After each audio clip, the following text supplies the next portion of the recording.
मेरे साथ भी आकर चली गई, बादल भी गरज कर बरस गई, पर उसकी एक झलक को हम उसने के मालिक तरस गई।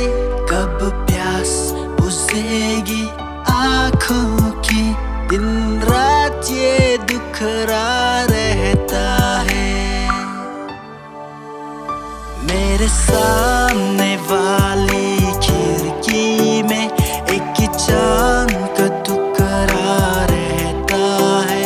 अफसोस ये है कि वो हमसे कुछ उकरा रहता है।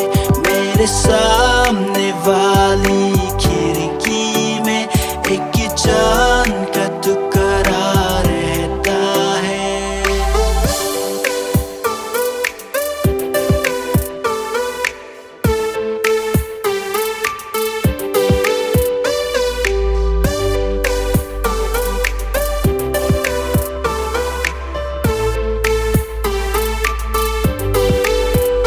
जिस रोज देखा है उसको हम समझना भूल गई।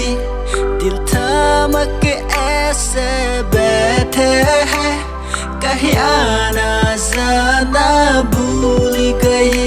अब 8 पहर इन आँखों में वो चंचल मुखरा रहता है।